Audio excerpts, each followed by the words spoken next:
Welcome back to Tutorial Tidbits. I'm Elizabeth St. Hilaire, and today I'm coming to you from Sedona, Arizona. I am staying in my friend Leslie's Airbnb right here in Uptown Sedona for the convenience of painting the landscape and accessing the art center for some of our early morning paint out events and the scheduled events that we're doing this week. I'm so grateful to Leslie for letting me stay here right close to the art center and in the middle of town. So all told, I'm going to have been in Sedona for 2 weeks before I go home. I've really enjoyed being here. And today I'm going to bring you another step in the process of creating my fashion plate portrait, which was the class that I taught in person here before the plein air event started. So if you are interested in learning this class, fashion plate portraits that I taught in person, online, that's going to be coming online in January of 2022. So if you want to have first access to all the sign up information for my fashion plate portraits online workshop, sign up for my newsletter mailing list. It's over there.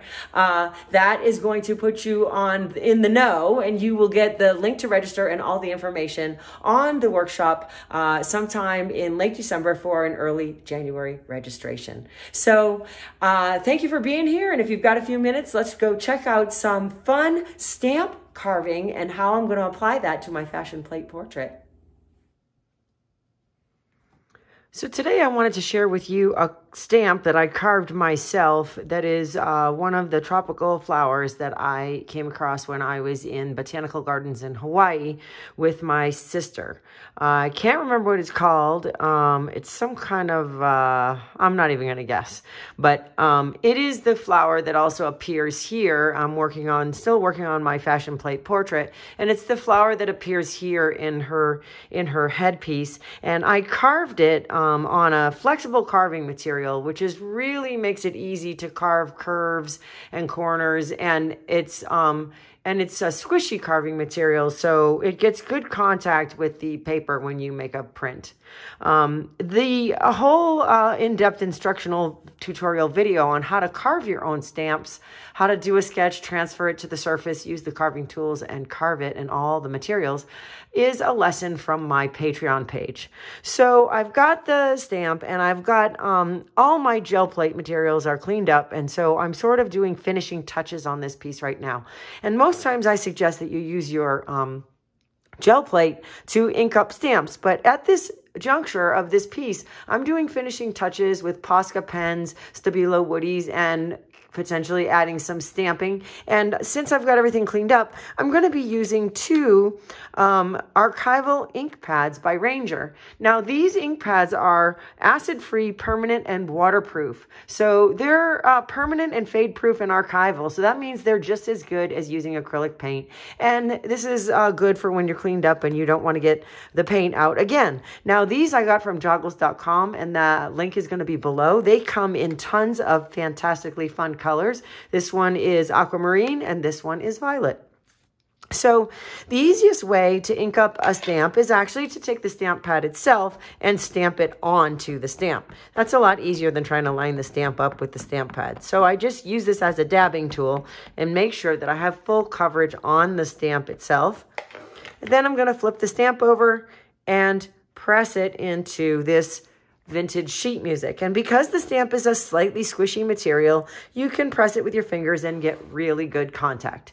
If it's a bigger stamp, you can also use a Baron, which is a tool with a handle and a flat metal surface, and you can apply even pressure that way with the Baron by pushing down on the handle and distributing your pressure over about a 4-inch surface. And that tool, as well as the other stamp carving tools that I used, are going to be on my Amazon shopping list that is specifically for stamp carving, and that's in the upper right hand corner.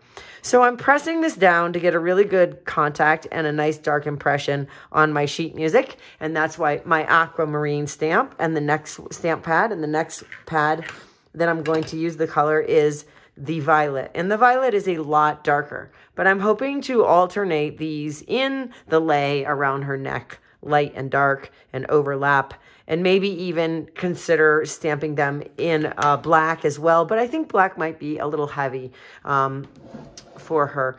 I experimented with stamping directly on the ephemera background, but because of the slippery surface of the gloss gel medium, it didn't make a great connection, and I felt like it was getting a little lost.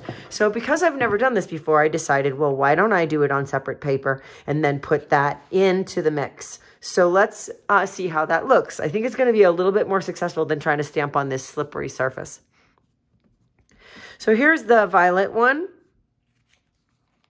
And now I've got 2 of each. This one's a little bit darker than that one, probably because I applied a little more stamp pad to it.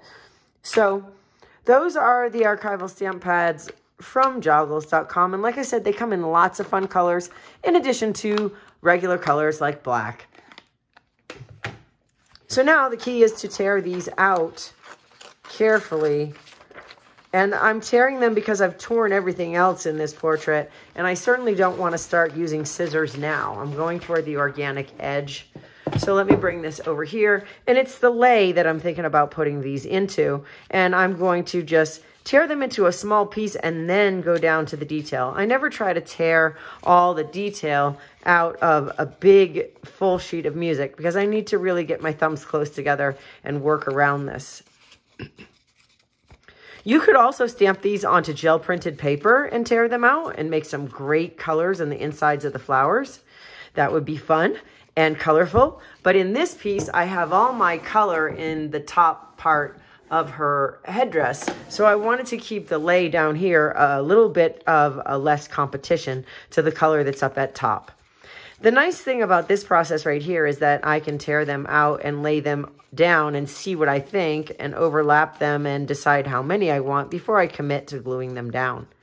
So again, I'm keeping my thumbs really close together and moving about 1/16 of an inch at a time to tear this flower stamp out of some vintage sheet music, which is a little, I don't want to call it crumbly, but it's old paper. So there we've got one stamp, and I'm going to tear the second one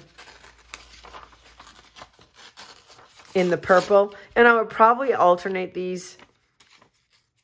And like I said, I might also consider doing them in black to keep a total monochromatic at the bottom. But I did infuse some of this variegated gold leaf down the bottom, so I was thinking about adding some little bit of color down there for that. Maybe potentially for a couple of these leaves as well. So this has been a work in progress. I taught this workshop in Sedona, Arizona, where I still am this week. This week I'm participating in the Plein Air Festival, but I taught this workshop here in person last week, and the project is still on my mind, although I haven't been working on it. So I wanted to share with you the possibility of adding my own stamp carving that matches the flower in her headpiece down here at the bottom. So let's see how this is going to look.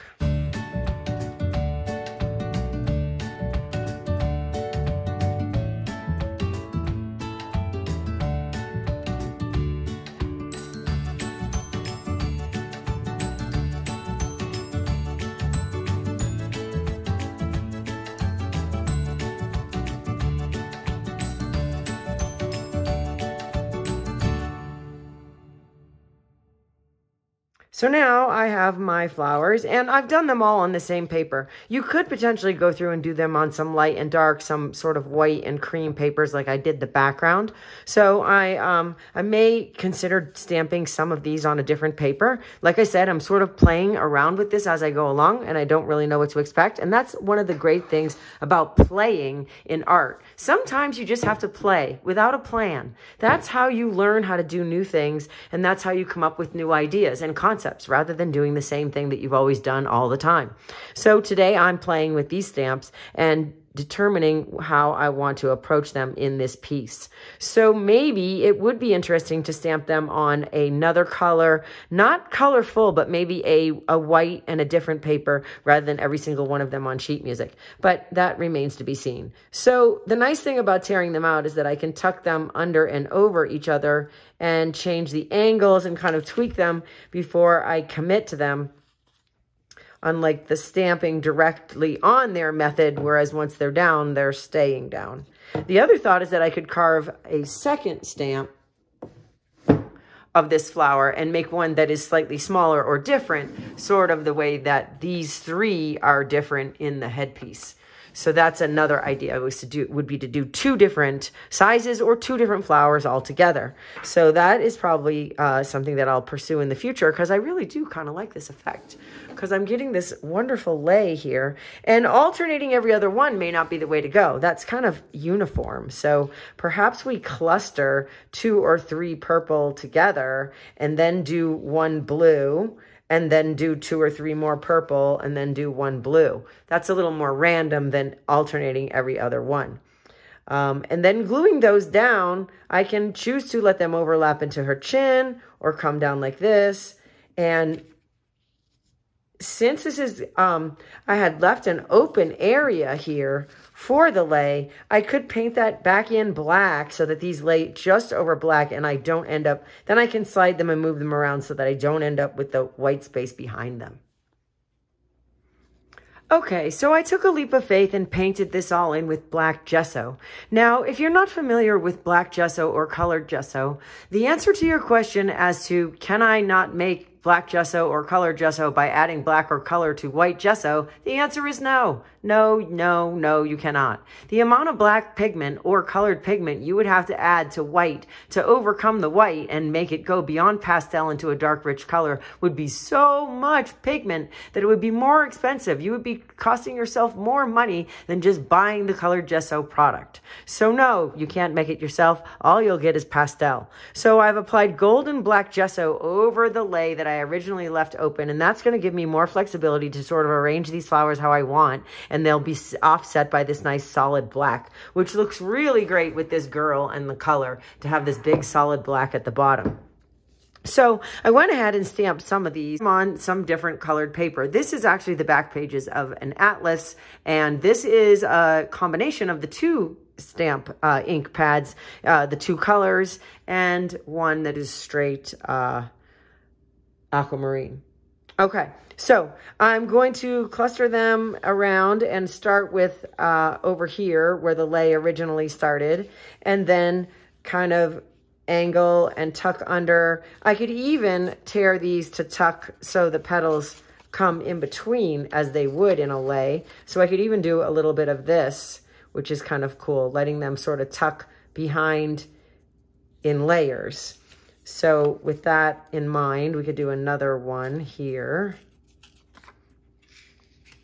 Maybe tuck that one. I don't want to cover up that gold leaf, so maybe I'll make my tucking together happen this way. And I also don't want that to be, I'm just going to slide this under because I don't think I want it to bump up into her face at all. So maybe this will just be one that I slide under. And then in the interest of not alternating, I think I'll put another one of these together, the atlas pages and sort of the ombre printed flowers. And the nice thing about this is I'm arranging them before I glue them down. And then I can overlap this one sort of a lot and underlap that one less. And we're coming down with this. If I recall the original reference photo, the whole thing kind of came down in this manner and sort of came out this side. So that's creating a uniform with all the same stamp lay, but I really like the direction that this is going in. So I think I'll sort of push these together in a little more of a random way and overlap them a little bit more the way that a lay would, so they're a little bit less flat, and make sure that this covers out this bump out that I originally stamped out here. And then I might be inclined again to think about doing a second stamp, but the uniformness of these flowers is kind of nice. And I think that I'll consider maybe adding a couple of little colorful leaves in there and maybe collaging some little color in the centers. So this is what you can do with a hand-carved stamp and some archival acid-free, permanent and waterproof ink pads in all kinds of colors besides these two from Ranger, sold by Joggles, and the stamp carving material and tools, which are going to be on my Amazon list. Now, the layout of this and the completion of this piece, including the embellishing on top with the Stabilo Witties and the Posca markers, these are the kind of lessons that are going to be on my Patreon page, the in-depth kind of complete lessons that I share on my Patreon page.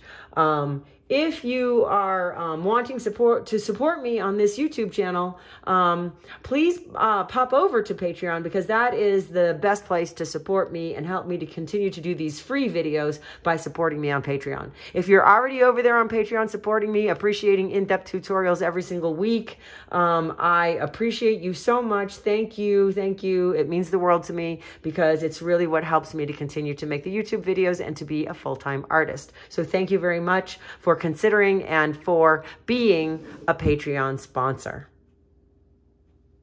I just wanted to let you know that aprons are back in stock on my website. Full color, full print aprons with 2 Velcro pockets and the Paper Paintings logo on the bottom.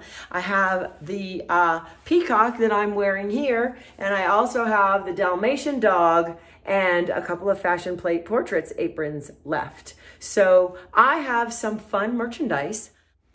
On my website, you'll see ephemera packets and collage paper packets. You'll see 10-inch oversized bird foam stamps, as well as some rubber stamps. And I've published several books that you can get in digital download on my website, and the aprons in many designs. And the digital download books are available as printed books on Amazon.com.